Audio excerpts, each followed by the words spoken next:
Notre-Dame-des-Landes à l'heure de l'évacuation. Envoyé spécial.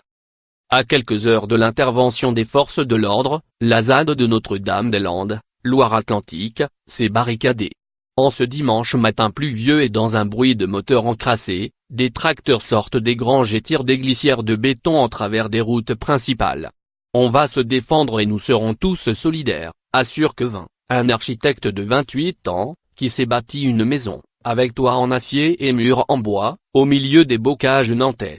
Ces 250 à 300 zadistes encore présents sur ce territoire de 650 hectares sont désormais au pied du mur.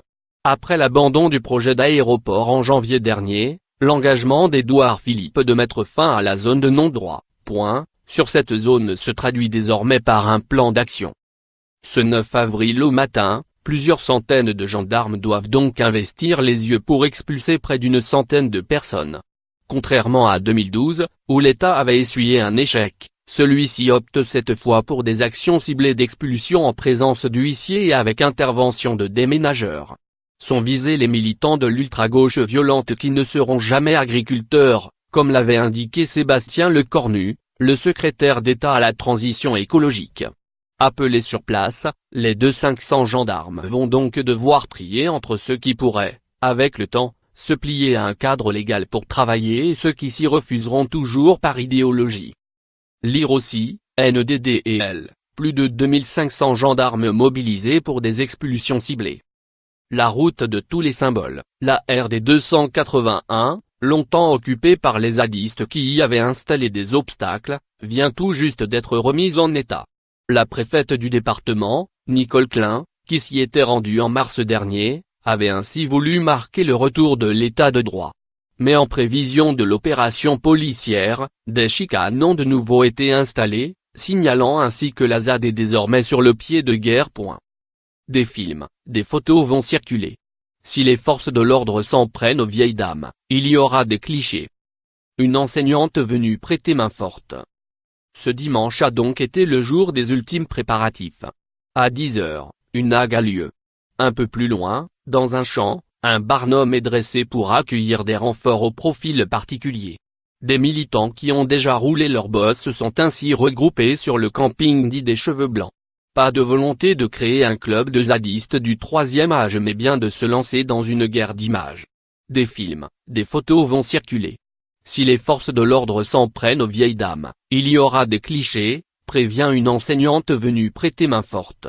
Quant aux habitations, un recensement rapide permet de s'assurer qu'elles étaient tenues par un nombre suffisant d'occupants. Malgré l'appel de ces 300 occupants auprès de leur comité pour que des soutiens viennent en renfort, les nouveaux arrivants ne semblaient guère nombreux. L'abandon de l'aéroport, qui a changé la nature du combat, a sans doute affaibli la mobilisation. Luttant jusqu'alors main dans la main avec les zadistes, les agriculteurs locaux, qui avaient empêché l'évacuation de 2012, semblent davantage sur la réserve. Ainsi, la CIPA, l'une des associations historiques qui rassemble des fermiers, exhorte aujourd'hui le gouvernement à ne pas enclencher le processus des expulsions et de la violence, mais n'annonce pas qu'elle part au combat. Lire aussi, évacuation de NDDEL, l'exécutif veut ménager l'effet de surprise. Tous squatteurs et tous dans l'illégalité, les zadistes qui veulent imposer un mode de vie alternatif bénéficient toutefois d'appui. Un groupe d'architectes et d'urbanistes a ainsi rédigé une tribune approuvant leur résistance contre la société de rentabilité et l'agriculture intensive. Des avocats, aussi, sont montés au créneau pour dénoncer des expulsions illicites. Les zadistes ont, enfin, le soutien inespéré de la météo. Il pleut. Comme en 2012, indique Quevin qui se souvient des engins, des camions des forces de l'ordre embourbés dans ces terres gorgées d'eau. Ils ne pouvaient plus avancer et cela avait contribué à l'échec de l'opération. À 4 h du matin, ce lundi, des rendez-vous étaient donnés aux combattants de la ZAD pour défendre dans un front uni tous les habitants. Mais combien seront-ils?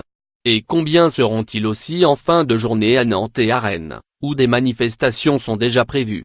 J'ai connu 2012 mais, là, j'ai peur, lâche une autre zadiste en redoutant aujourd'hui une guérilla urbaine.